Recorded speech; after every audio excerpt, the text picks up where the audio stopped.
Okay. Okay. Good afternoon, ladies and gentlemen. We have our speaker this afternoon, Maryam Bello from Abuja Enterprise Challenge. Adia, you're welcome. Over to Thank you. you very much. Good afternoon, everyone.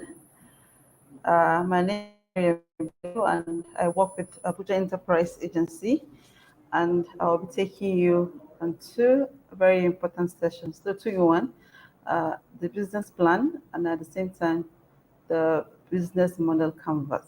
But we'll be starting with the business plan. So I need to know, because it's going to be very interactive, we're going to make use of the chat section. So if you can, let me make sure that everybody understands where to join. If you go to the comment section there, click on it, you can actually chat from there. So let me hear from you, please. If you have any question, if you think I'm going too fast, just draw my attention to it, and I'll go back to it again. Or if there's anything that you don't understand, you just tell me. Okay. All right. So let me start by asking us, when we talk about business plan, what is the first thing that comes to your mind, right?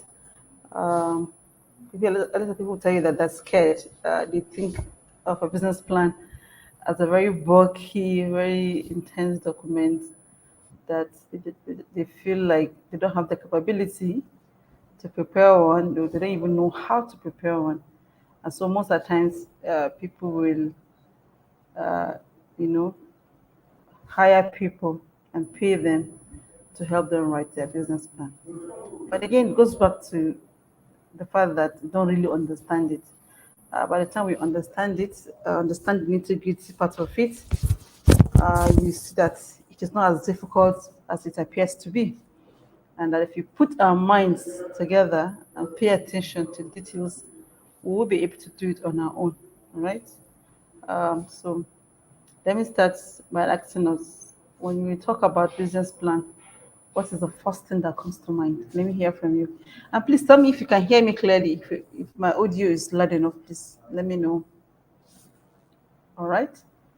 Am I too loud or am I too low? Can you hardly hear me? Let me hear at the comment section, please.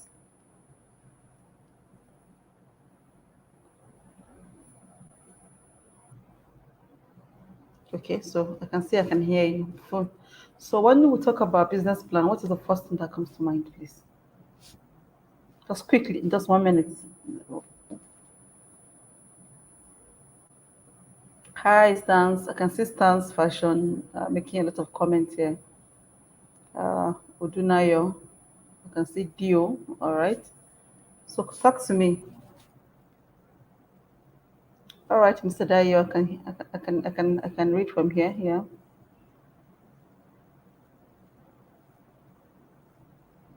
Okay. So let me hear any comments about what comes to mind when we talk about business plan.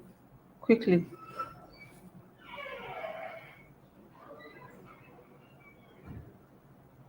All right, Kenneth. All right, Sammy.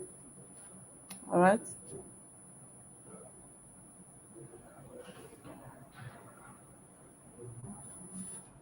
So I can see a lot of people confirming that they can hear me, but I'm not hearing much about you telling me what the first thing that comes to mind when it comes to writing a business plan. Okay.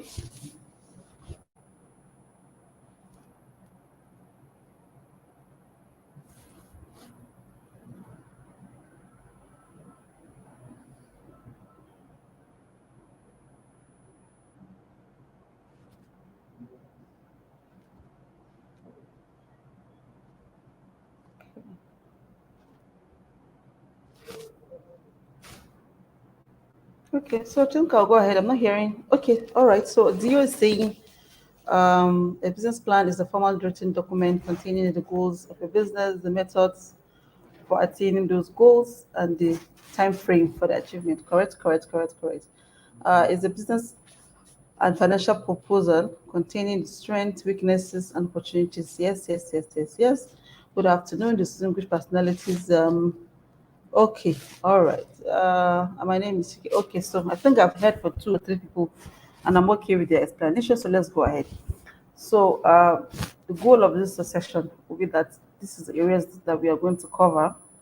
Number one is definition of terms. What is a business plan? Some define also some component of a business plan. We're going to outline the various purposes for writing a plan. We're also going to look at the structures of writing a business plan. At the same time, we're going to examine typical questions that a business plan should address. Okay, so I'm going to quote Benjamin Franklin here. He says, "By failing to prepare, you are preparing to fail." So anything that you want to do in life, not just business, it's always very important that we plan. We put our, thoughts together. We ask questions where we're supposed to ask, so that we don't enter something that we will later regret. So whether it is a personal decision on anything, whether it is a place you want to enter, whether it's a school you want to join, it's important that you sit down and plan. Okay, planning is very important in life. So number one is, where do you see your business in the next 3 to 10 years? So part of the questions that a business plan will usually ask is that, where do you see your business now that you're about to start in the next 2, 3, 4, 5, and up to even 10 years? Also, people are always fixated at the right now. Let me just start. Let me just start making money. So the attention is not about how do I, look at the business the next 2, 3 years or even 10 years from now. The focus is always about now. All right. So second question is, what do you need to get there? The next, if you're starting the business now, in the next 3 years, I'll hope that I'll be able to increase my customer base. I'll be able to open more branches, in the next 3 years. In the next 5 years, I should be able to export my business. I should, in the next 10 years, I should be able to go into other industries close to my own industry as well. Okay. So these are clear goals.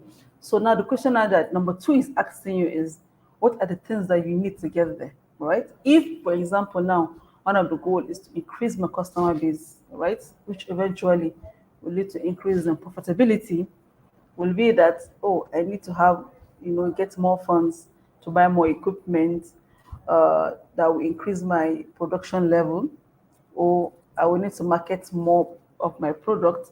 I need to attend a lot of trade events and exhibitions. I need to have my products placed in someone's supermarket. I need to have even my products placed on online shops like Jumia and the rest, And so he's asking you now, what do you need? What do you need to be able to meet that number one goal? And then the number three question is asking me here is, what are your strategies? People just, it's very common here that, oh, everybody's going into fashion because, oh, fashion sells. And that's why you see that some of our businesses don't have a lot of innovation in them. Oh, the moment one designer brings out one style, bet you me, the next 1 month is even too much. The next 1 week or two, you see several other designers are copying the same design. And so when we're all busy copying and not innovating, what happens is that we become a society of copy and paste. All right. But if you're coming with the mindset of innovation, creativity, adding value, right? So you will sit down and think of where you are now, where you need to be in the next few years. If you start thinking now of the future, bringing our strategies now, it means that you're already thinking ahead of your peers. All right. And so your business is not going to be in the same place that others are, that are just copying and pasting here and there. Okay. Um, Okay, so that's it for this session. The next one here, thinking about here, is explaining in clear terms what a business plan is. So it says here is a written document that describes the nature of a business. So we're talking about basically the sales and marketing aspect. So if you say, for example, now I'm holding a water bottle here, right? So my business is that I want to be able to produce this water bottle, okay? So now the water bottle I'm producing, you're going to tell me Number one is how do you intend to market and sell this product? Number two, your financial analysis. What is the cost of producing this item? Or what is the number of people that I need to employ? We're going to talk about um, things like equipment and resources that you need. So all those components is what you're explaining when writing your business plan. Okay. So at this point in time, it's important that uh, business owners or entrepreneurs understand that whatever you want to do, right? Number one key point is that you must be clear, have a clear vision of what you want to produce. So if the clear vision is that this is what I want to produce, then the next question you're going to ask yourself you're going to answer in your business plan is strategies, innovation, partners you're going to bring on board. So I'll explain all those parts as we go ahead in the business plan. So we're still at the introductory stage of the presentation.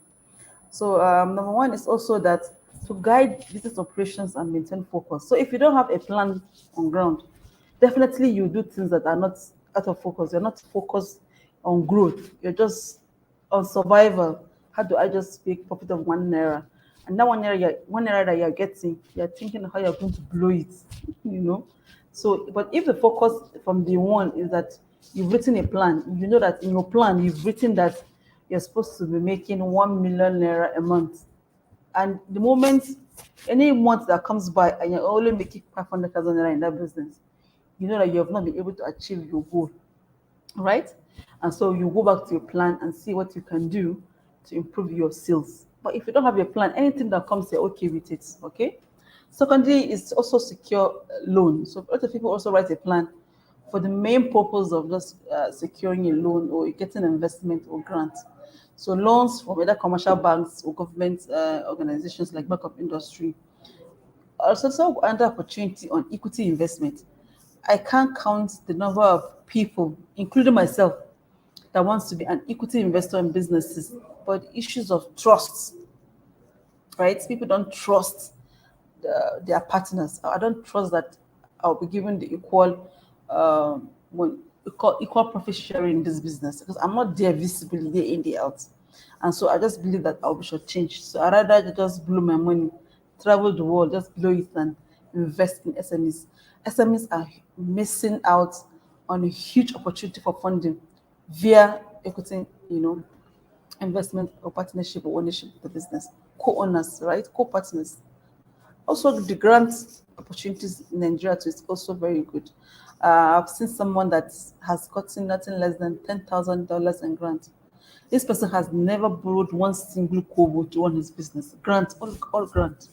But you will have to be an innovative business, right? Something that is really, really innovative for you to be able to get that kind of support that you want from donor agencies.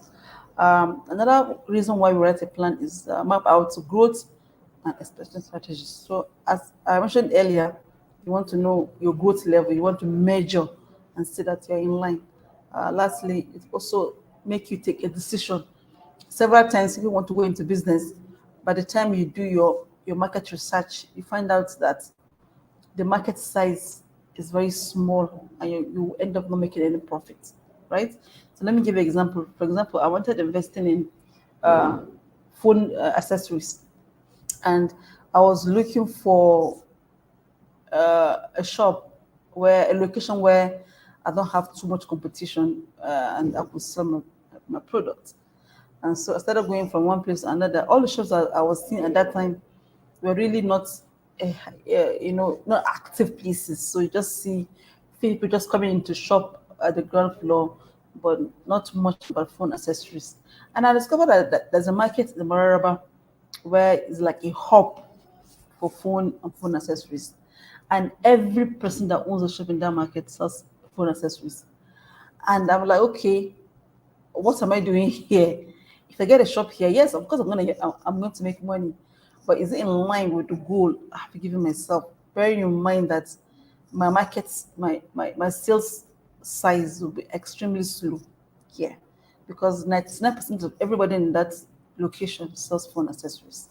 Yes, I'm going to make money, but what is the percentage? What is the quantity of money I'm going to make that will even take care of my expenses? It means that maybe I'll end up spending like 5 years if I can even break even in that location. All right. So basically, it also they made me not take a decision that no, I'm not so cool with this place. I'd rather just get a new place or just forget about the business. So, business planning, as you're in that stage of writing the plan, you're also conducting research. Okay. And so at this point, that's where you take a decision whether you really want to go into that business or you want to just take a pause and change your mind. All right. So a decision making tool. All right, so what are the typical structures of writing a business plan? All right, so all business plan here worldwide, whether in Nigeria or anywhere in the world, has a typical way that you should arrange your flow of information. Okay, so we have the cover page and table of contents. We have the executive summary, the mission vision statement. We have the business description, business environment analysis. I'll explain everything one by one. We have the goals and objectives. We have the SWOT analysis. We have the market analysis. We have operation plan, financial plan. Okay. So, what are those typical questions that a business plan will want to address? And so, with all businesses, the first question is, what problems does the company or product or service want to solve? What is the niche you want to fill? So other people say, it's not all businesses that will have a problem-solving tool in it. That some businesses are already there, existing for years, and I'm just going to come and join whoever it is, those that are already doing the business. So it mustn't be like all businesses shouldn't have problem solving. If you have that kind of a mentality, the problem is that you will end up just going to that business just to make money, the peanuts you can get from that sector. But if your eyes is all about solving a problem, then that is the opportunity you have to really really make the bigger money. So it's not as if you not make money if you're not solving problem. You make money, but the money will not be as much as if you're solving a problem. For example, now we have a whole lot of people in their thousands in fish business. Does that mean that if I go into fish business, I will not make money? You're going to make money definitely. But what is the size of the money you're going to make? That is the question we're asking. If, for example, now you've discovered that there are 3 or 4 hotels in your area that just opened up, and you have the opportunity of having you don't even have the farm yourself, oh. You just happen to know farms that lives in maybe Kuje or Bori locality, and your own is just that you want to win this hotel. So, okay, there's opportunity here of this new hotel like that just that's been built. And okay, so I'm reading your comment and it's distracting me. Okay, I'll come back. Let me just continue. And so you decided to supply these 2 or 3 hotels in your locality that are just opened up, supply them the fish. And so you see that you're talking about just 2 or 3 hotels. And definitely the quantity and size of the supply is going to be a little bit high. Rather than you just being in one place, you're just using 2,000 to take it to the main market. When you take it to the main market, actually buy it from you at a way cheaper price. But when you sit down and do your research and say, okay, where can I sell my fish with a bigger and higher value prices than just taking it to the main market where people just buy it cheaper and then sell it at a bigger. You see that people that are even selling fish are making more money than even the farmers themselves. So if you're a fish farmer, for example, now you need to do a research on where you can sell your products and make your maximum amount of profit. That research you're doing will lead you to where there are problems that you can solve. It could be also be that the problem you're solving in the fish business could be the supply. It could be that you're supplying to places that there's clearly no visibility of that particular delivery of that product there, or you're looking at taking care of logistics in that business. It could be the solution to that problem in that sector, right?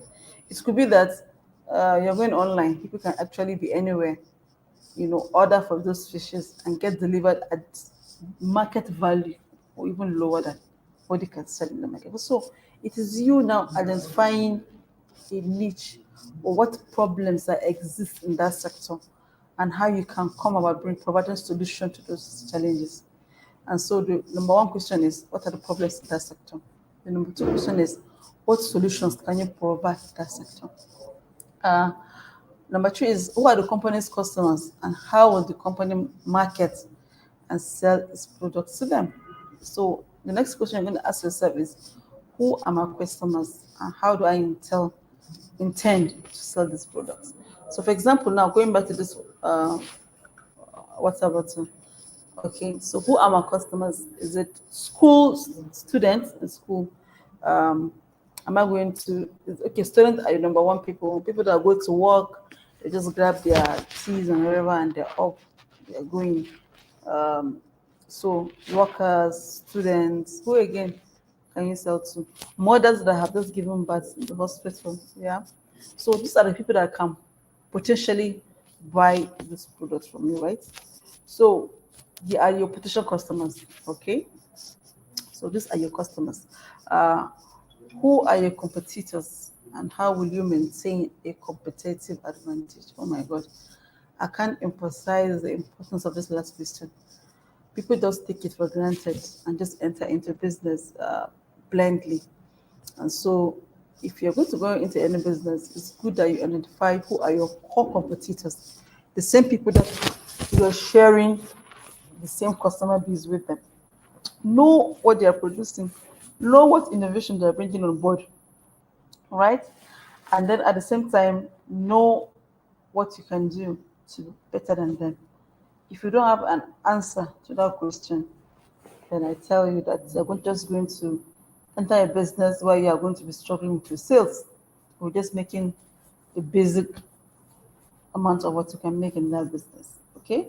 But if you outline at least five competitors in your business, you outline 5 or 10 ways you can beat them down, then you cannot beat your chest with confidence and say, okay, you know what? I have confidence that I'm going to do this. Okay?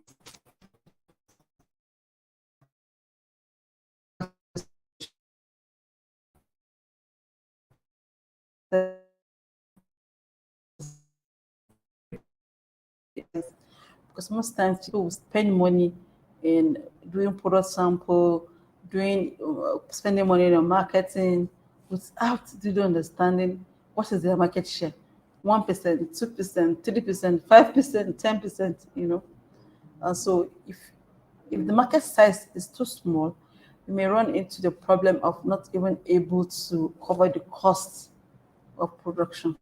And that's why you see people going out of business because they've not taken their time out to understand the size of their market.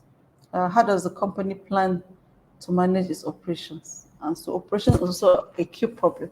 So, we have a situation where people that have factories in Nigeria face the challenge of uh, constant machines breaking down, the issues of employees quitting on you. You're employing fresh people today, you are training them, they are quitting on you. So these are all operational issues. The issues of infrastructure as well. NEPA is not stable. Your generator is not doing well. Your inverter is too costly. These are all things that will just, you know, make you run into trouble. Who will the company who will run the company and what makes them qualified to do so. So if you're going to employ staff, what are you looking at for? Okay, are you looking at for people that are experienced? Are you looking at people that have gone for all the schools and trainings in this world? Or are you looking at people that are passionate about work? I tell people that look, when it comes to qualification and experience, people can always learn on the job. But the most important tool you can have when you're employing is to employ people that are passionate about their job. That makes a difference. That makes a difference. They are passionate, meaning that whether you are there or not, They just want to get things done. They want to see difference. They want to see improvement in what they do. They want to see the business making money. They derive joy in pushing their limits and giving their best to that company. These are the kind of people that you should employ, not people that have all the long CVs, and all that. Um, what are the risks and threats confronting the business, and what can be done to mitigate them? So every business comes with its own risks. Okay, so it's important that as a business owner you highlight what is the risks in your own business to mitigate them, so that when they happen, you already prepare ahead of time. You already know what to do. What do I do? I'm lost. How do I get out of this problem or this situation?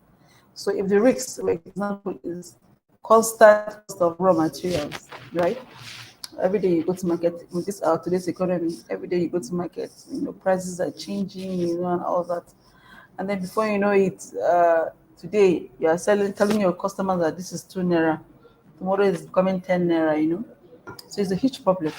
And so what do you do now as a CEO of the business in trying to come up with solutions that can mitigate these very huge risks? Number one is that you get cheaper raw materials. So you have to identify places that you can, source your raw materials at a cheaper level. At the same time, you can't depend on one source of raw materials. It means that you have to have multiple sources of raw materials. And then all those things are the things that you can do to mitigate that particular risk. All right. So goals and objectives of a business plan.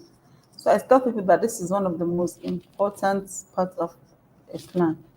Without the goals and objectives, you won't have your marketing plan, you won't have a financial plan, you won't have whatever it is that is attached to goal and objectives. So every business should have what you call the short-term goal, which is between 1 year, 12 months a mark. And then we have the medium-term goal, which is between 1 to 3 years. And then we have the long-term goal, which is between 3 to 10 years. Yeah. So what are the examples of goals that we're looking at now? For example, now you're just a new entry or you've been existing in the business, right? So number one goal is that you want to create visibility for someone that is new. I want to create visibility in my business. I want people to patronize my business, right? You want your customer base to patronize you. You want to be visible to them, right? So that is the number one goal. So how do you go about that? Number one, probably part of the strategies will be that they are going to have an online market. So you have to open your Facebook, Instagram, your YouTube pages. You have to do your sponsored ads to make sure that you're always on the faces of your customer base.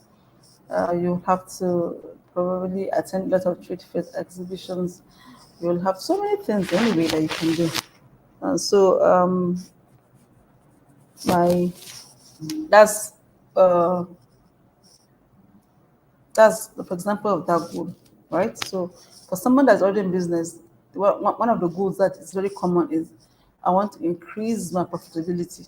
That is always one of the goals for people already in business. So how do you increase your profitability? What do I do? You make people, uh, so number one, for people that exist is referral. Your customer base should be satisfied enough to bring in more people for you. And what are you going to use as incentive for them? So we say, you know what, if you refer to me 2 customers to my business, I will give you this at a subsidized rate, or I will give you this for free. And so these are all the things, because you need to sit down and really, really write your strategies down. Every goal comes with a strategy. Every goal comes with a time frame. Every goal comes with a cost attached to it. Okay, so that's it about the goal setting and objectives, right? So the goal is what do you want to achieve, and the objective is how do you want to achieve it and when, right? So I'm sure, are we clear about the goals? Should I explain more about that? Let me also hold on at this point. Let me hear from you. Are you clear about what it means, or what it entails to write a goal and objective of a business? Or should I give more examples? So if you want me to give more examples, you say, please give more examples. If you want me to go ahead, just tell me go ahead. So I'll be waiting at the comment section here.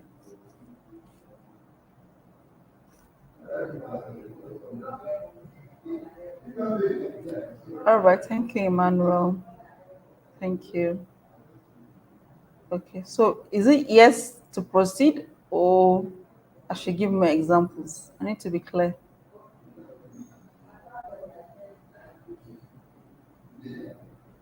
Okay, so I'm saying go ahead here. Thank you, Uvani, Victoria.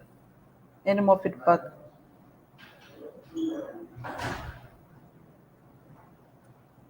Okay, thank you very much. So I'll go ahead. Okay, so now I'm explaining some definition of terms. Number one is the summary. So what is the summary? The summary is always the first thing that is on the page of a business plan, and it summarizes the entire business in just one page. For example, now I want to go into. I will use this my water bottle again as an example. And so, what do you expect to see on the summary page of your business plan for your water bottle? So, for example, oh, I'm into production of water bottles, and I have. If you're a startup, you start like you want to also show that you have the credibility to be in their business. So you say things like, "I've gone through several trainings to upgrade my skill in the business. I've been mentored by A and B in the industry. I'm bringing in this innovation to the business as well. My own water bottle is different from this others from my competitors' water bottle in this way and that way. This is what this is the cost implication of what I need if you're looking for financial support, maybe a loan, or if you're looking for partnership, you talk about specifically in few lines. This is what you expect to have from the partner, the cost implication of partnership. If you're already in business and you want a loan, this is where you said the amount, specific amounts you want, for what purpose. And so I want 2 million naira to be able to not say expand. Expand is the cover word. Be specific to be able to buy equipment so that I increase my production level to meet my clients, my customers' demand. So every entrepreneur, whether you're a startup or existing, you should have something that is very catchy that will make the person reading it be be compassionate towards you. They have that zeal to read more and go to the specific pages where it will interest the reader to read more. Right? So if the summary page is not captivating enough, it's not catchy enough, I will lose interest in really whether I should really go ahead and read or just straight, just leave it there. Okay. So your summary page should be captivating enough. You should tell a sweet story of where you want to be the feature of the business. All in one page is the summary. So that's it about the the summary page. The mission statement is also a short term of why an organization exists. So, and what its overall goal is, and then its desire for the future. All right.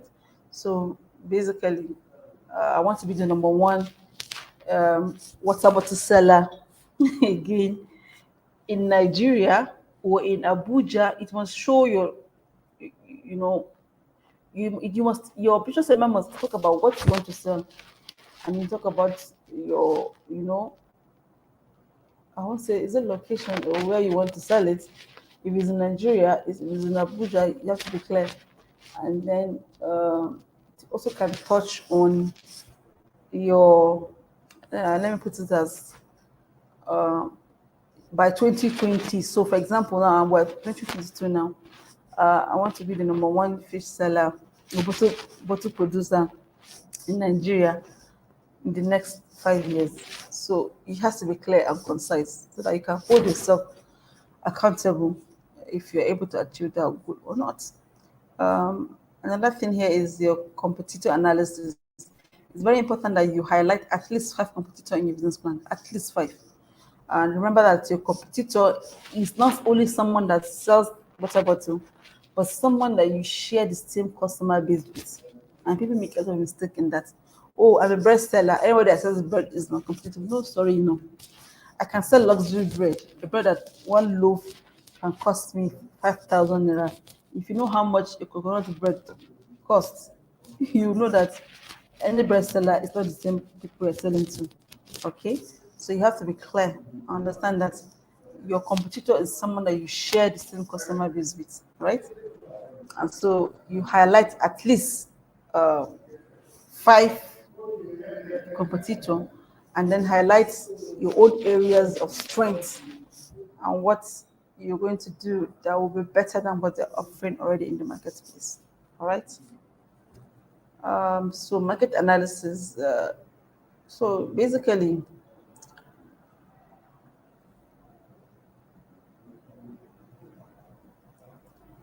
your marketing is just talking about how do you want to sell this product. How. And so your marketing is how do you want to create awareness of this very beautiful bottle you want to sell? What is the sales plan? So the market, you highlight um, your online markets, how you intend to sell it online, what platforms you want to use online, your door-to-door plan, if you're going to do door-to-door marketing, if you're going to supply to supermarkets, if you're going to supply to schools so that they can sell to their students, you're going to supply to uh, gift shops, right? So you have to list out all those places that you really want to reach out to, right? And then the sales plan will talk about explain stuff like what is the quantity you want to sell a month. People make that mistake, right? You highlight places you want to market, but you don't put the figure in how many bottles you want to sell in each of these platforms that you have highlighted. So it's important that you highlight the quantity you want to sell. Um, okay, and then another thing we're talking about here is the operational plan. Uh, Basically, the operational plan is what it does it take to produce this bottle, right? Um, from your location to your equipment that you need to the employees that you hire to the raw materials that you want to source and purchase, everything that concerns the operations preparation of your producing this bottle, you have to highlight it and state and explain to the reader all those activities I have mentioned. Okay. um, Financial plan. Now in financial plan, it's very important that you understand that it's not everybody that is very good at finance, right? And so you have to, I would advise that at this level, if you know that you're not good with accounting, if you know that you don't understand cash flow statement, you don't understand balance sheet, you don't understand, because these are the components that you need, right? Balance sheet, income statements, cash flow, also even your projection. If you're not confident with all these things, I would advise that you go to your Play Store on your phone and download all those ones that will help you add up automatically, because that is the easiest thing you can do. All right. And so it's important that you go to your Play Store, download all those free financial templates. The only thing you're going to do is that you're going to input the figures that concerns your business, all right? And so, for example, let me show you one I have here. Sadly, I can't project because I'm already projecting this one, so I can't project a cash flow that I have here. But let me just read it out to you. One of the cash flow I have here is that it has the starting points where you're going to put the cost of your rent, the furniture and fittings, your vehicle cost, other fixed assets. It will also explain your salary and wages. If you have insurance, you write your inventory, your legal or accounting fees, your rent, your utility bills, that is like NEPA and the rest, advertising and promotion costs, licenses. So all these things will add up for you automatically. The one I'm using here has payroll, and once you put the payroll for year one, it will generate for year 2 and 3 for you automatically. Okay. Um, and another company that it has here is the. Okay, just hold on for me. Trying to.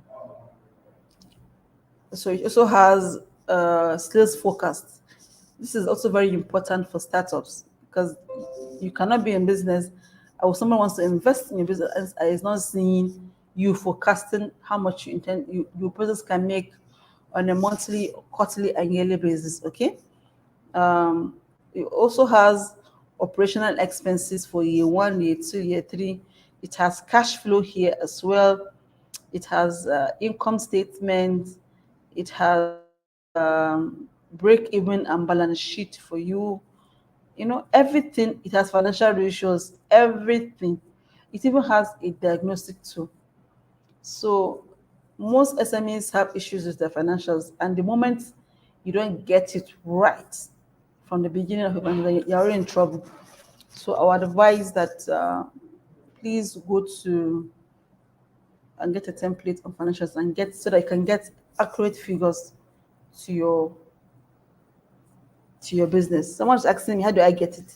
Go to your Play Store, right? Go to your phone's Play Store. You can download a lot of free financial templates there. Okay, but again, I don't know whether Ogumba can do something, or you can come to Abuja Enterprise as well. We can also help you with some of these templates if you don't have any. Okay, so financial management or financial statement template. Once you get one, it will be able to generate all these things that I have mentioned to you automatically. Okay, automatically it will.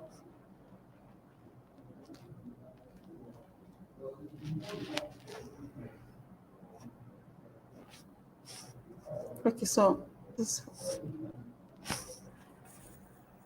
okay, so are you clear about how you can get your financial? Um, if you even type financial plan in your Play Store, you see so many of them. But the thing is that if once you get one, it's going to give you a whole lot. Payroll from 1 to 3 years, ratios from 1 to 3 years, break-even analysis, cash flow analysis, income statements, balance sheet, everything will be in one place. Yes. So your SWOT analysis can also talk about your. I think I want to talk about it at the last part of the business plan. I will touch on that one. Let me just. Okay, so let me see. Let me see. Let me see.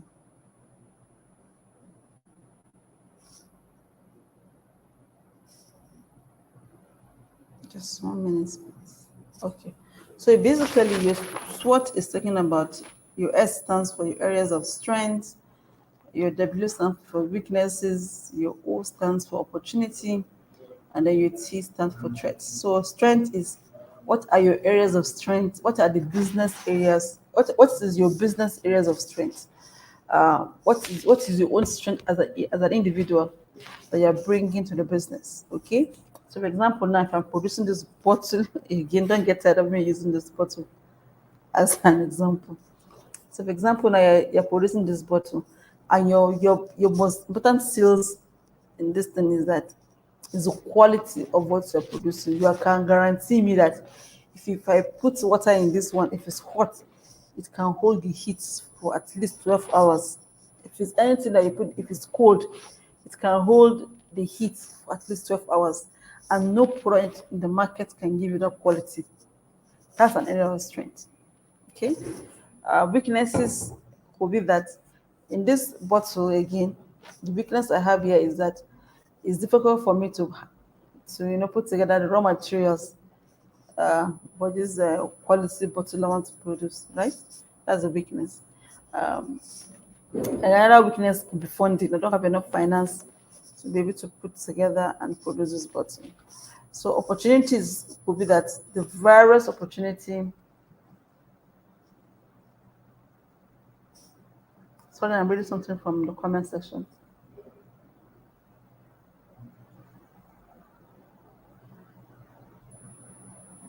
All right, Mr. Michael Ebe, I'm reading your comments. Okay, noted. Thank you. So Um, so your opportunities could be that this water bottle has a lot of potentials to sell good in the marketplace, and so opportunity to supply to so many supermarkets and malls that are willing to take it on. Opportunity to also even export if possible, right? So your threat could be anything that has the potential to take you away, to put that business, off. Anything that could make you close that business is a threat to you. Whether it's funding, whether it's your staff that are not always stable, whether it is whatever reason that you can take you off, whether it is very unstable economy that we have right now. Okay, high cost of goods and services. These are all things that can make you close down your business. So anything that can make you close down is a threat to that business. Okay, so you can pay more in line with your own business and what you do.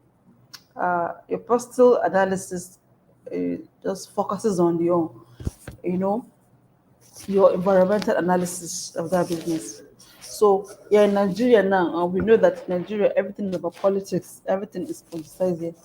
So if you are doing your business here, you can know that the government can wake up one day. Just look what happened during the current government inauguration. What he just mentioned that are going to remove subsidy, and by afternoon, everything, all the prices of the fuel station had gone up.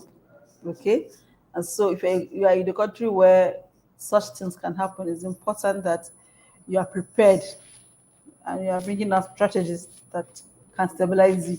Very important. We're also facing a very difficult economic times right now, where we are also a nation that is we're dependent on export. Like so many things will have to, I'm sorry, import. So many things will have to be imported to Nigeria. So our export base is very, very, very, very small, right, compared to what we import. And so the economy is at a very low stage right now. So it's important that you prepare yourself, knowing that you are doing a plan one, plan B, plan C. All right. So what is those? What in terms of the economy that we have right now? How can you still be profitable with all these things going on? uh, Whatever environment you are going to be in, it's important that you highlight all those issues. Very important. Social. What are the social issues in your environment that can affect your business? So, what are the social issues? Is there any place that if I supply this thing now, it will cause a problem for me? Is there any traditional or religious issues that might arise of me selling this product or not? Very important that you highlight that as well.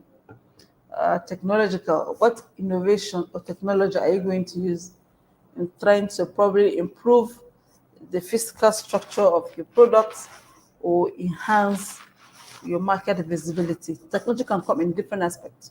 Okay. Another issues that you can also see is environmental issues. So you are in a community or environment where people taste some people, if you are producing this bottle now, they'll come and tell you that if you are causing hazards to the environment, if you're producing stuff and it's emitting waste to the environment, you will have to come out with a CSR that will help support the environment. So if you know that you are producing a product that is causing hazards to the environment, please, it's very important that you have a CSR that will maybe support planting of trees, anything that you can do to ensure that you are concerned about the environment and that you are aware of the consequences that will also come out of it, especially if the government has eyes on those issues. Legal external factors. So basically, the person is issues that are outside your control, right? You don't have control over the economy. You don't have politics. So politics can rise and it can cause instability and it can make businesses to close up, right? So your personal analysis is talking about those issues that you don't have control over, but you understand them, and that you also understand that you also have solutions or strategies to overcome those issues when they arise. These are what you should discuss under your personal analysis. So personal analysis also helps you identify opportunities and threats in the micro, that is the external environment. So basically, your personal is your external environmental issues, while your SWOT is an internal issues that you have control over. Because from your employees that you're employing to the machines you are bringing, you have to the prices you're putting in your products, you have control over those issues. So the mission statement you're writing, you have control over those issues. But your personal, you have no control at all. Okay? All right, so I'm reading your comments here.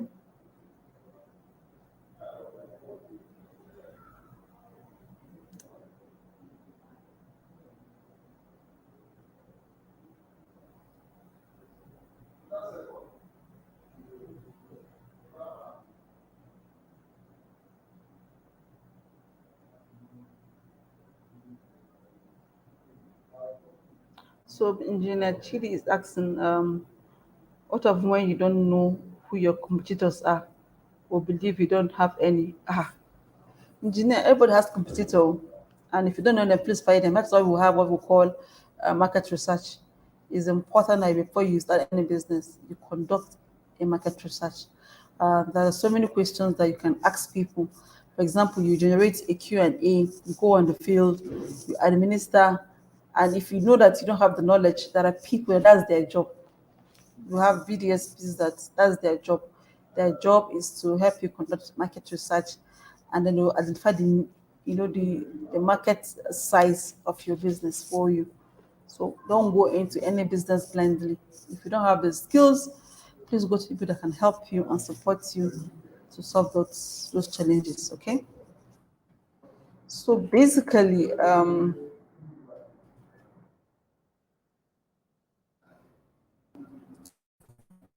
uh-huh.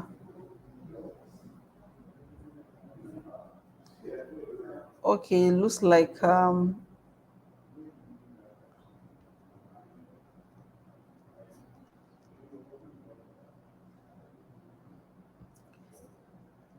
you seeing slide anymore, or the slide is gone right now?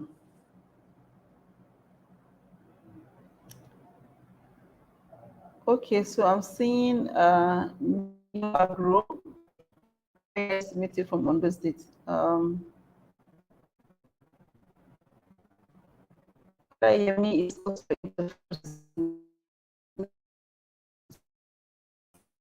the final note.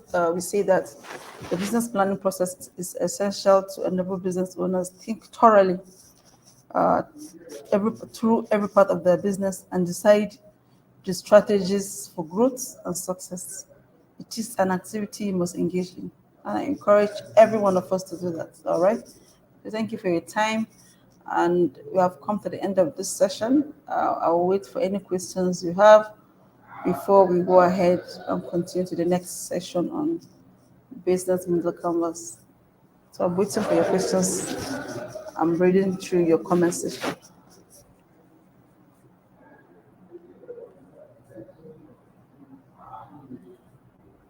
Any question for me on business plan writing? Is there any section that you want me to explain more before we go to the next item on the agenda?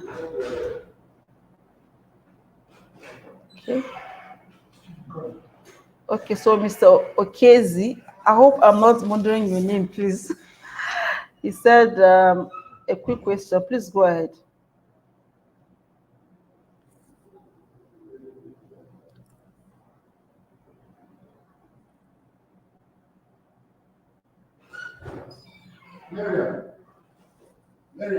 Sir,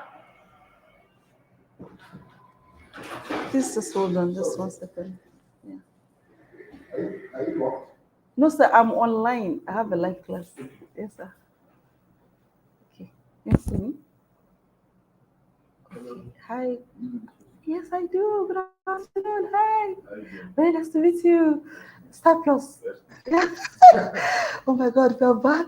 Oh my God. Okay, okay, class. Just 1 minute. I'm so sorry. I have to take just 1 second. I'm so sorry. Oh my God. So now how do you know I'm going to launch as I say? So capture and told you that we have to very, very low.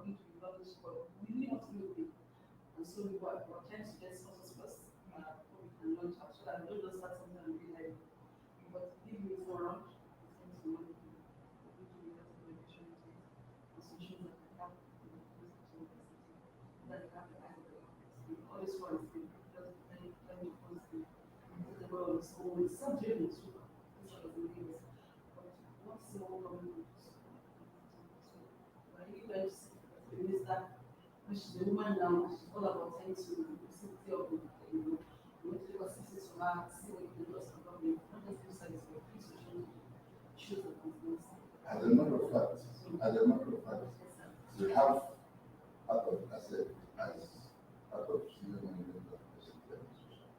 like, because it is through issue that here that introduce me to that human. Like, well, sometimes when I see some people here, I say, okay, you are the one who got tired. You see how? See Dio's number. I was just telling you now. See that? Yeah. I read somebody. Yeah. That's that was. But I don't want to go there because they are children. So which is very nice. So nice.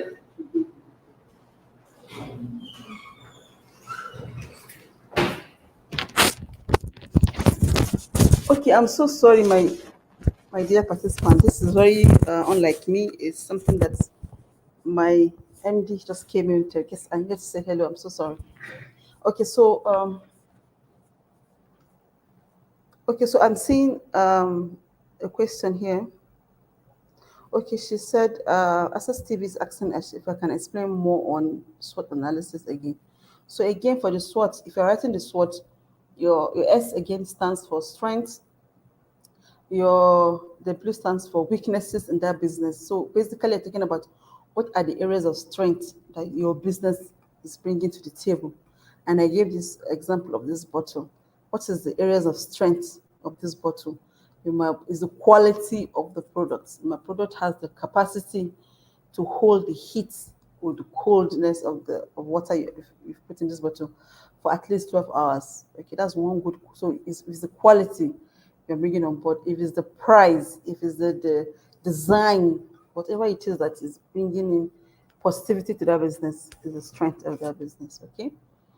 And then the W stands for weaknesses. What are the issues that can stop you from moving ahead or growing in that business? So what are those weaknesses? Is it that, source raw materials to produce this bottle is quite difficult, and so it costs me a lot to do that, and so eventually my prices of products goes higher? Is that a problem? Is a problem that you need someone that will come fund your business, because without funding, really, you can't do much. So what are those weaknesses? Is it the cost of production? Is it funding? Is it technology that you don't have easy access to? You know.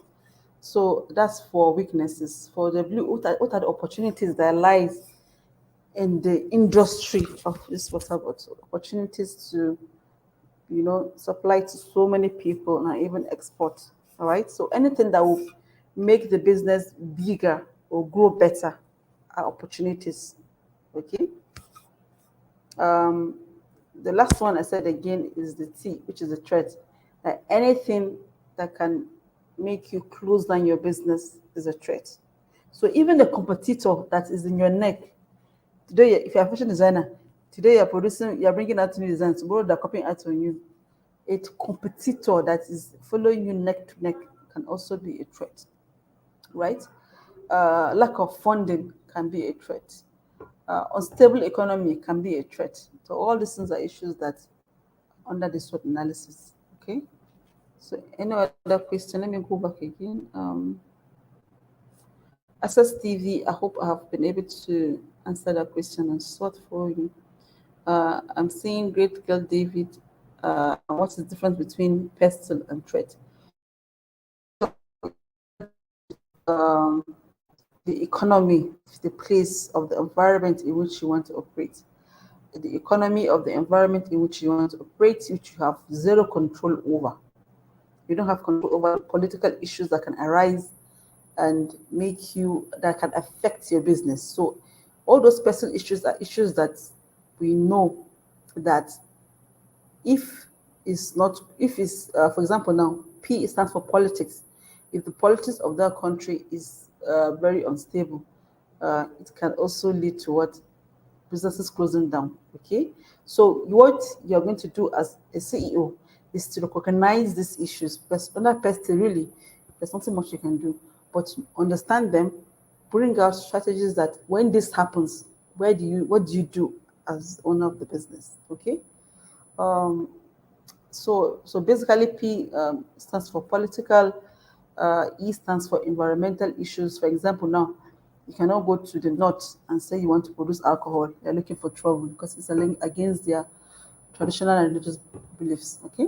Uh, so anywhere you're going to, you want to do that your pest analysis to help you take a decision whether you want to really do business there or not. The S also stand for, social norms. Anywhere you're going to, you understand the social norms and the cultural norms of the society and how that affects your business. Okay. I think the T stands for technology. So how do you want to use technology to improve your business if you don't even have it available in the locality? Uh, what is the level of use? What is the quality of the internet uh, service? What is the quality of all those things you ask yourself that can affect you eventually, right? So I hope I've been able to clear what the difference between the person and the threat. The threat basically is um, under the SWOT analysis, not under person. The threat are anything that can make you go off business. I think I've explained that earlier, right? Okay. Collington is saying that okay, the one I'm having here is not from my office, and so I can't really share that. That's why I'm asking you to. Is either you're a client so that I can help you with it, or you're going to download some of these financial apps in the Play Store in your phone. They are there. Plenty of them free. Kwa. So David Ruben, another great girl, is asking that I'm going to share my presentation with everyone, and so there you have your template. If you need more resources again, I will share it with Mr. With the coordinator of the program. He will share a more vivid template with you if you want. Yes, we can do that. So I'm also seeing Stanley Indidi, the CEO of. Okay, so I think I've seen a lot of. I will share everything I have with you with the project coordinator, so they will share with you definitely. Oyambanjo Joseph, very nice to meet you. I don't know my client, the one with organic food. I'm not sure. I think I saw her somewhere. All right. So I'm seeing someone say network issue. Can you hear me clearly, please? Or is the person's side that has network issues? If you can hear me, say yes. If you can't hear me, say no.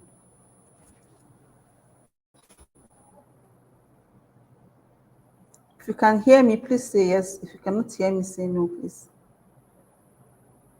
Okay. So let's go ahead and talk about your business model canvas. Okay. So why are we here? What is a business model canvas? Why is it important for people doing business for startups? Okay. So I can see a lot of yes. So it's not from my side. Check your network. They do. All right. So number one is to help business appraise their customers' behaviors. Why do you need extra analysis? That is the question, and that is what this session is going to answer. To help businesses appraise their customers' behaviors, interests, and dynamics, to inspire business owners to think about the pillars that can guarantee sustainability and survival, and then to inspire business owners to critically extract things to consider before starting a business, to demonstrate case studies among businesses how to adapt the business model canvas. Okay.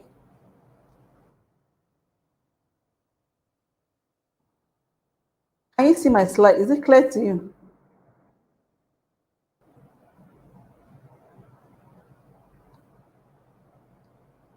It's looking like it's looking scattered here. Is it clear? Is my slide clear to you, please?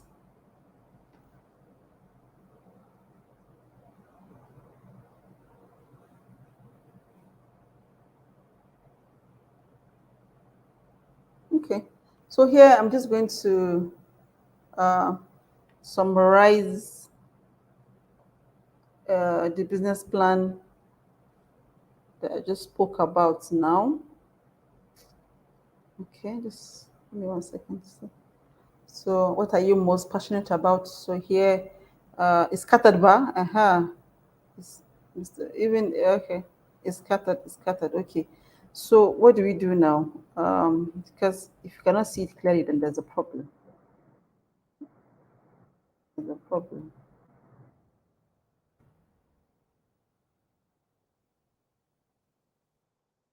Okay. So let me resend.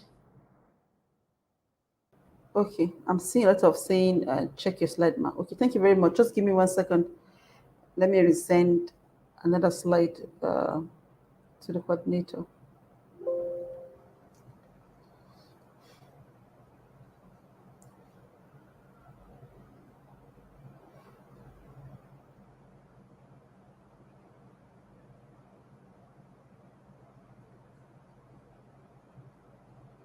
Please give me 1 second. I'm going to share another slide.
Okay.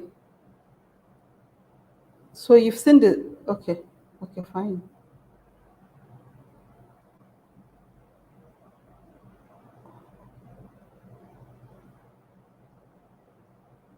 Mm.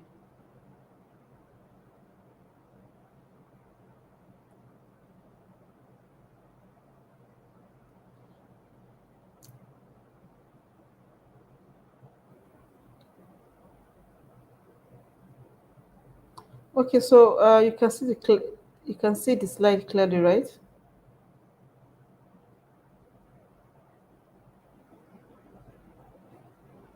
All right. Can you hear me now? Can you hear me, please? It's showing this thing.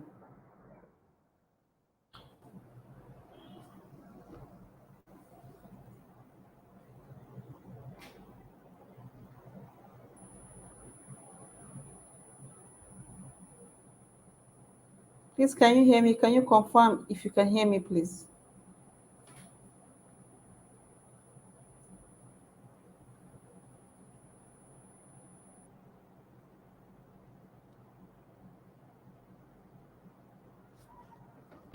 Okay.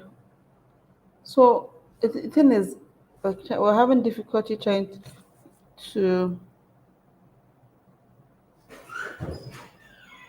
Thank you, Mr. David. All right. Okay.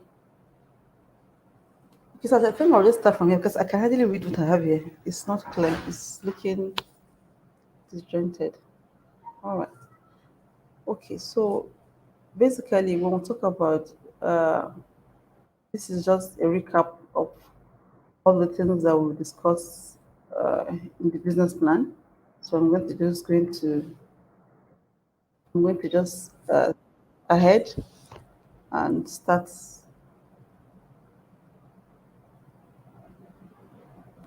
what the canvas is saying. So basically, a plan. Again, I've spoken about plan before, so I'll just.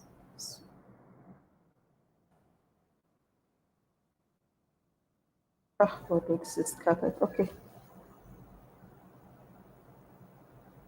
So basically, your canvas is trying to help you achieve so many things. One of it is that it tries to explain to you who your customer base is and how you can deliver value to them, and at the same time try to bring out the different components of your business plan that can be highlighted more in the canvas. So basically, your canvas has 9 components that is also part of the business plan. But this time around, it makes your work very easy because you're looking at issues that ordinarily you might have overlooked in the business plan.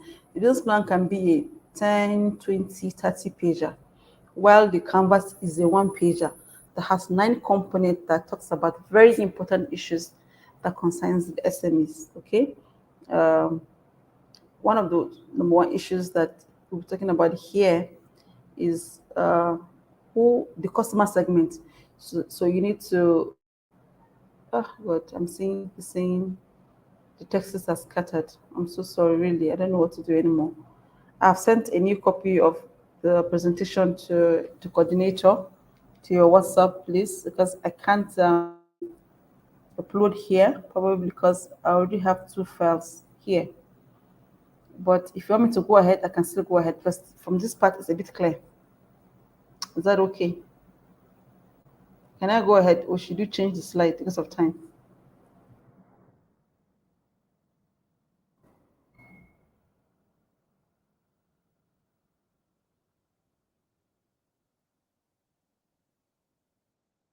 This is difficult to do. Okay. So, trying to talk about the customer base, what I'm going to do is that you should know that our customers are segmented. It's not very wrong for us to start a business and think that, oh, my customers are students. Because let's even use this example now. We say the customers are basically students, new moms, or workers that go to work. You just in your head. But in this canvas, what you're doing is to go in deeper than just mentioning names of people that you think can patronize you. And so here we're segmenting your customer base to really come into this specific of people that can patronize your business, people that can be able to pay for it. Okay, so number one is who do you want to sell your products to, and are these people willing to part with their money to patronize your business? These are the questions that you should ask yourself. So we have what we call the mass market, right? Do your customer base fall under the mass market, or are they under the premium people? That is, people that will, if I tell them that this bottle goes for 50,000 naira, they're willing to pay for it. They can afford it. The money is not an issue for them. Or are you going for the mass market that is for everybody? And that's why you see that even today in Nigeria, let's use pick pick milk for example. Before we used to have only the bottle, the small can water milk, pick, and then eventually we started having powdered sachet, right? So all these things are targeted at different category of their customer base. So if you are for the premium and you're going for the ones that are in the can, right? You can afford it, fine and good. If you are going for the sachet one, which is 15 naira, you can see that The can is going for at least, I think, I don't know how much is the can of milk right now, but I think it's going for as high as about 500 naira, if I'm not correct, if I'm not wrong. Am I wrong? Am I right? I don't take milk, so I don't know. So basically, and one in sachet used to be 150 naira, but I think around now it should be around 150 or so, with all this high cost of living. And so all these things are done to bring it to the front table of every customer that has the ability to patronize them. So if they are going for the mass market, right? The sachet milk is for the mass market. Everybody can afford that one, both the high, the medium, and low. If they are going for the middle class, which is the medium market, the middle class are categorized um, as people that can afford. They are going to work. They're educated. They have plans. They can travel for holidays. They can send their kids to school. So those are the definitions of middle class, right? So if your middle class are your target market, for example, so the questioner is, can they afford this? If you put it at 5,000 naira, the answer is yes. If it's for the lower people and you put it at, you can't afford this, it's too expensive for the 5,000 naira. So you may want to do maybe different kinds of quality of bottles that can attract that kind of market, right? So every market segment, different price range with a different quality or size of product to suit them. So as a business owner, if you are for everyone, is that anything for everyone? It's impossible, sure. But if you think that your product appeals to the majority of people, then it's important that you look at the different segments of this market and understand that there are people that can afford the luxury brands. All right. So basically, that's what the customer segmentation is. You really going deeper and looking at who you want to sell to. All right. Um, I mean, that's so number one is customer. Number two,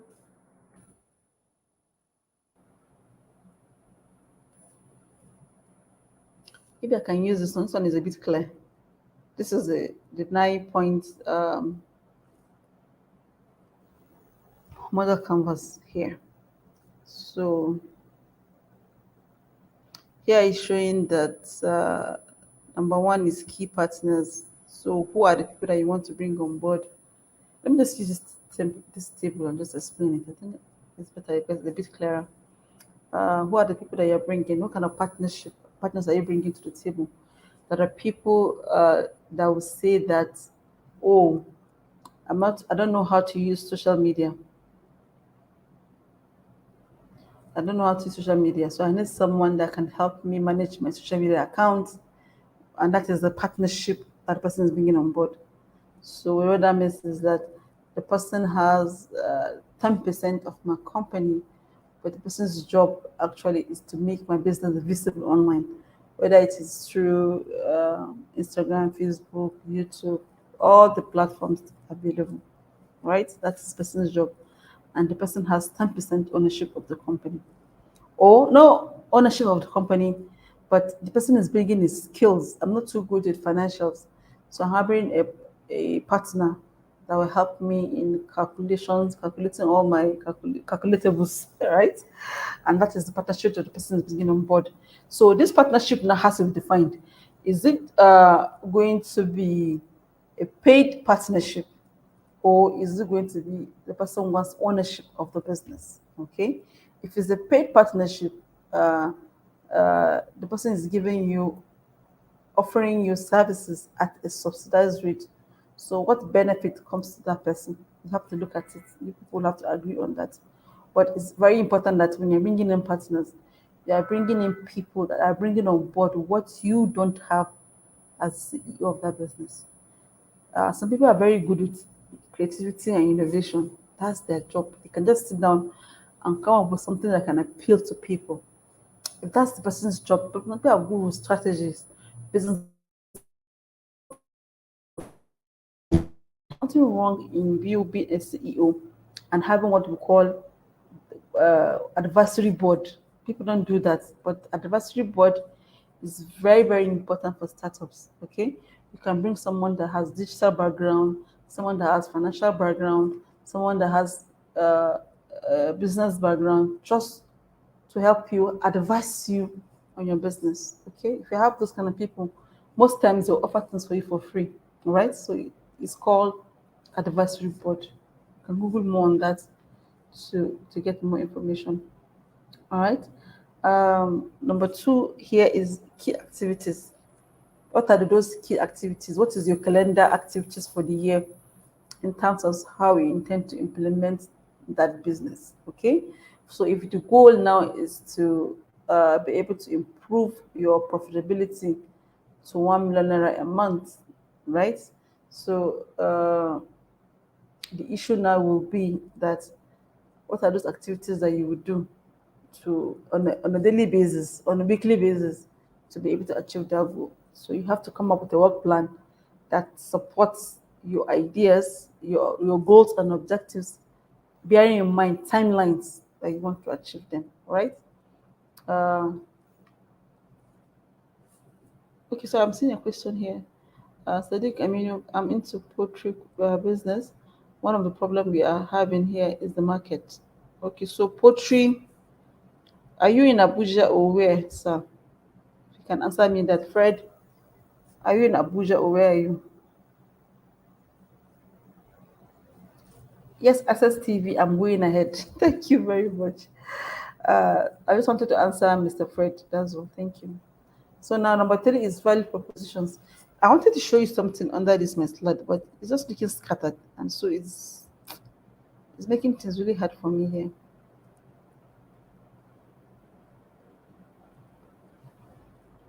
I wanted to show you something here.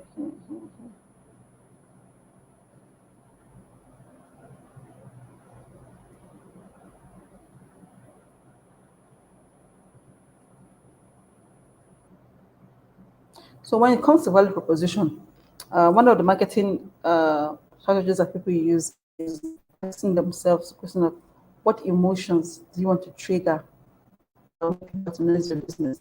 All right. Um, I want to use something very personal as an example, right? But it's also something that I use for my class as well. So probably you don't know about the story of Yul Edochie and his wife, and how he was married to her at a very young age, and he publicly started going out with a colleague of his in the industry, got married secretly, and the wife only got to know on media. And so instead of showing sympathy and showing support for the wife, he was publicly telling her to join him and be a second wife. And these people are not Muslims, and they're not from the north, for them to understand that kind of culture or has a religion backing.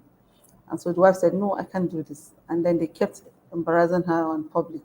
And so the woman gathered sympathy from Nigerians, and it got to a level where anything that she posts to sell is a sellout. Okay? So the question now is, what emotions do you want to invoke to invest, make people patronize your business? And then again, what value again are you bringing on board? So these are two questions I'm asking. Is that a good emotion that people that she's invoking? She's not doing anything about it too. This woman isn't saying anything. All the madness that is going on in her family circle, she has not said a word. She has remained silent and just enjoying life and doing business. And anything that she wants to do, Nigerians will buy and support that business. I didn't need to hear from you at this point. Do you think that what emotions are you want to invoke? That's the question I'm asking you now. To make people really look at your business and patronize you. Let me hear from you, please. Let me hear from you, please. I'm listening. I've seen people use CSR. So CSR means that if you're, for example, now the man selling fish, they are saying has issues with the market. if you go to your locality, for example, now and said, go to the emir and said, you know what, emir of the emir of that locality, and say things like, uh, I have a fish business, and I really want to support someone in school as part of my CSR. And see, the thing is that one thing about fish business is there are so many things that, you know, that is also has a lot of risks. Number one is theft, right? I've seen someone that did that his business, and he never had one issue of theft in his business. Like, not one issue. Sorry, I'm diverting. I'm going back to Fred's question. I just wanted to hear from you if what emotions you want to invoke. Sorry, I'm not there, but I'll come back to that later. Can you even hear me at all? Please say yes if you can hear me.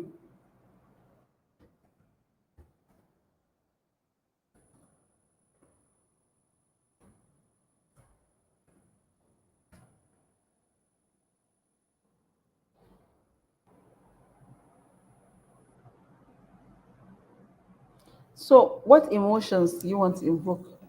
That's the question I'm asking.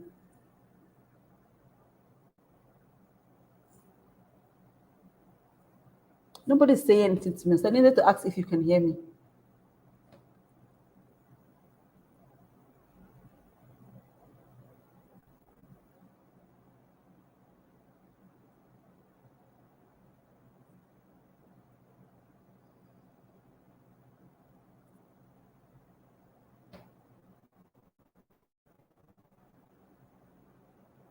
By the time you read through you read through the presentation, it has a lot of explanations, and I'm sure with several examples, you won't have any issues with this.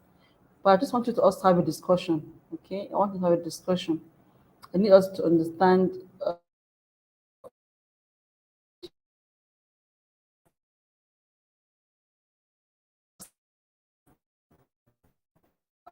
like, not sentiment, right? But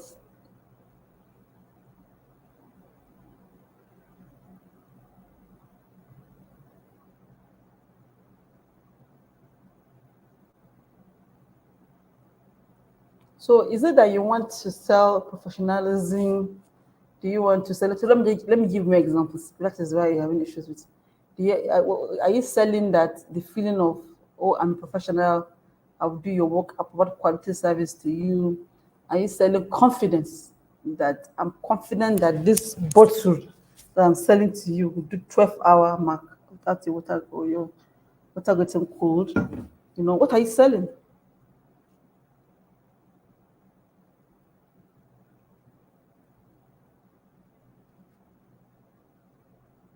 So it's important that you understand what emotions are invoking, right? So let me just go ahead because I'm not hearing much from people. Let me go ahead, okay?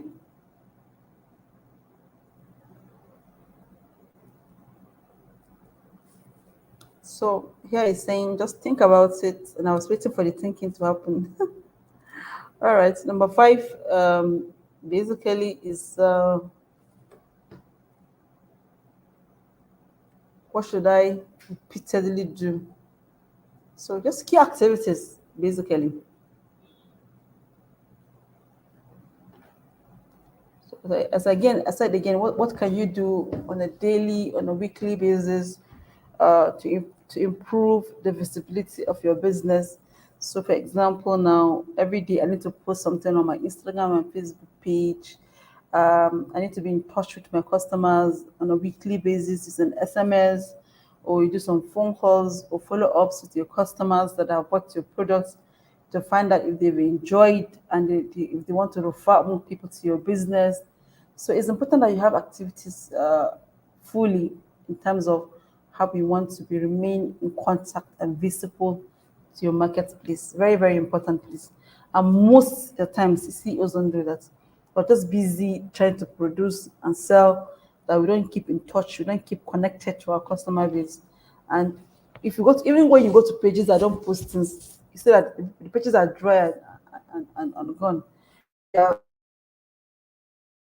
you see that the pages environment. And okay, so David saying that I will use eloquence as an emotion to win people. Well, I was giving an example of confidence. Uh, you know, that confidence that if I patronize your product or your business, is going to deliver on the promises it has made. That will be a better example for that. But thank you very much for your contributions. I appreciate it.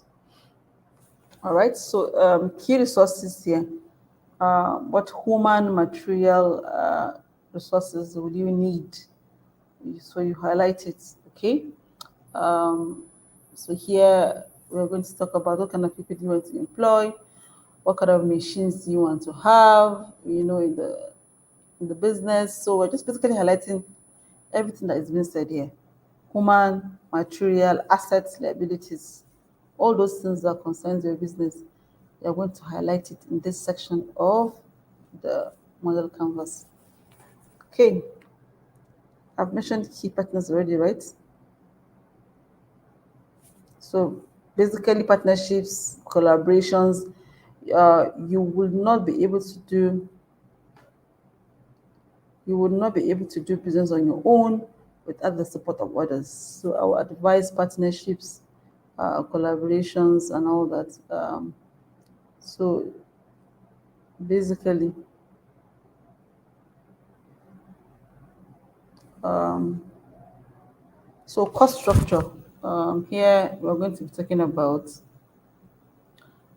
what kind of costs are existing in your business model. What exactly do I want to be spending on in my business? So your salary, your rent, your office supplies, your all those things that you spend money, your data, your power, everything, you bring them out here. This is a section where you discuss all those things then.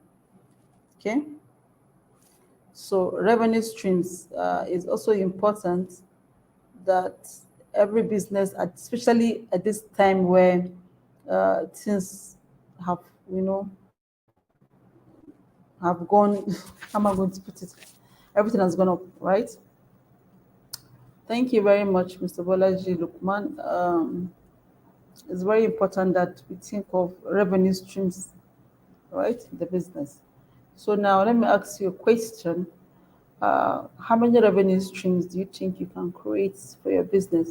So, for example, of revenue streams can be that if I'm going to do this bottle, right, I will also will offer SMEs a training opportunity to come to my facility and train them on how to produce this bottle and charging a fee to it. Okay. Also, if you want to start a similar business and you want a mentor, you can come and pay something. I will tell you how to source raw material, how to get equipment, and all that at a fee. So all these things I'm mentioning are still in line of your business, but they are stuff that you can do to generate revenue, more revenue to the business. So training programs, mentorship, not mentorship, let me call it business consulting, if if I'm correct, right? So training, business consulting, uh, you can offer to bring in additional income to the business. It's also very important. So tell me now, as we go ahead, tell me how you intend to generate more revenue streams to your business. Please, I'm listening. How do you intend to generate more revenues to your business, please?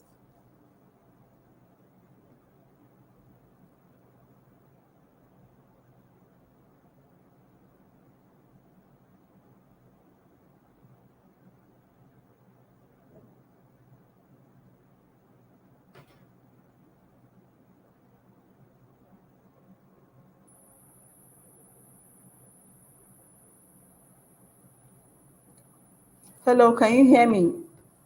I've just given you an example of revenue streams. Can you just tell me briefly in your comment section um, how you intend to generate more revenue to your business, please.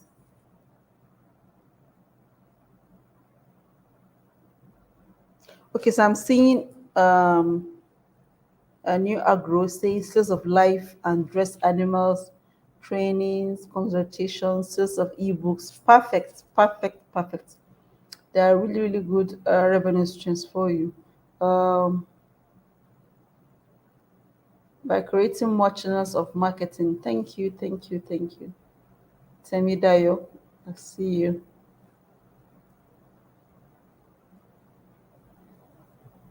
Transportation, sales of stationery, sales of snacks. Thank you, David. Remember, you didn't mention to me your area of business. Thank you, but for that example you gave. Any more, please?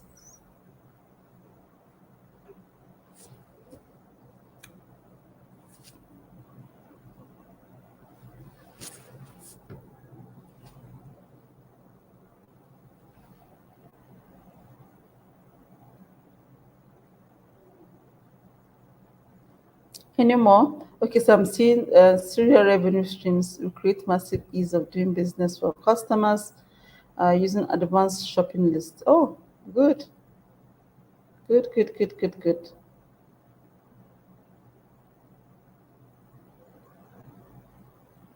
Aha, very nice, very beautiful.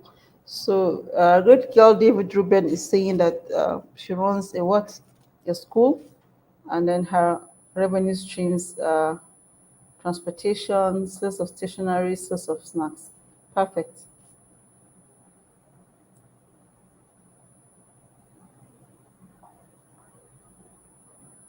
Okay. Tell me this explanation. I'm not too sure, but it's okay. Thank you very much all for your contributions. Let me go ahead. So basically, in one page, this is what the canvas, the business model canvas looks like. So all these gap areas is where you're going to list them out. If you come to AEA, this is one of the few things that we start with you with. You fill out every component of this section. Okay, every component of this section we filled it. So, but if you have any place that you think I should explain more, please tell me so that I can explain more to you. Is there anything I've missed out here?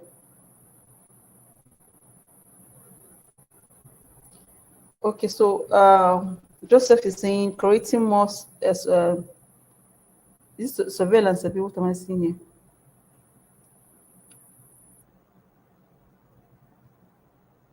Is this survey in the market or something? It's not clear. All right. So, is there have any question? Do you have any question on business model canvas? These are the 9 components that I have just explained right now. But if you need me to explain any of those components, I will gladly do that. Tell me if it's clear or you want me to explain any of those 9 components. I'm here listening. And then thereafter, we go to any Q&A in line with any other challenge that you think you might have in terms of writing a business plan or preparing your model canvas. Please, we're here for Q&A before we call it a day.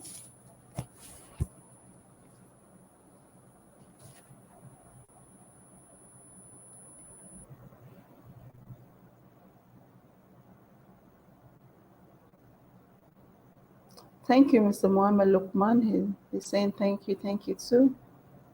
So I'm just doing question and answer. We've already come to an end, to the end of I've explained the 9 components of the business model canvas, and I'm asking that if you have any questions in regard to these 9 components, from key partners to key activities to value propositions to customer relationships to revenue streams to channels and then to key resources. If you have any place that you want me to explain more, please tell me, let me do that.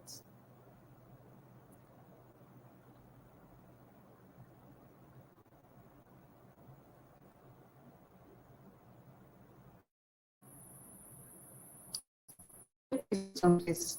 Time is really going.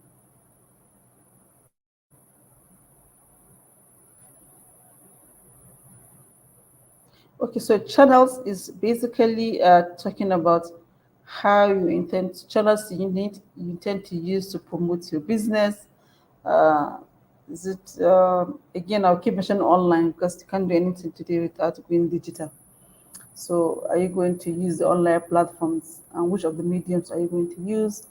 Are you doing the old traditional ways of doing business? You want to go to, you're using the television, you're using the radio, are you using what do you call celebrities now that help you market your products? What do you call them? There's a name you call them. Celebrities that help you market your products. Influencers. Are you going to use influencers? You have to talk about the channels and mediums of promoting your products. So that's what channels means. Any other question for me, please? Thank you, Mr. Emmanuel. I appreciate it. Any question for me before we call it a day?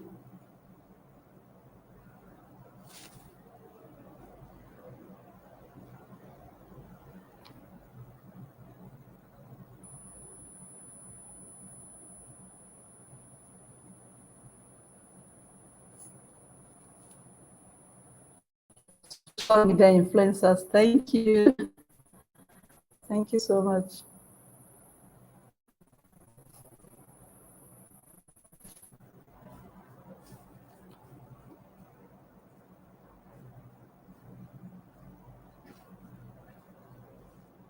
Thank you, David Ruben. Thank you so much. Appreciate your very kind word. Thank you.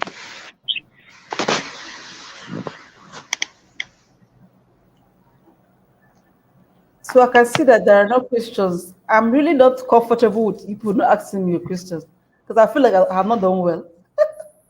Please ask me questions. Okay, okay. Thank you so much, Adria, for that amazing presentation. Um, I think it's time for us to let you go. This is a wonderful session. And remember to share the slide with us so that we can share with the participants. So at this juncture, ladies and gentlemen, we want to call it a day and send our amazing appreciation to the facilitator for today, Mariam Bello Agia. Thank you so much. Thank you so much. Thank you so much. We Thank you, appreciate sir. you. Please them. The one more. I have different types of business plan templates. I'll send you one or two so that I can send to them to help them as well.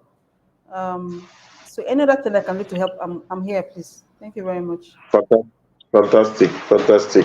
On behalf of my president, His Excellency Gumba Uchemosu, I want to thank you for being part of this year's edition of the Gumba Enterprise Challenge once more. Thank you so much.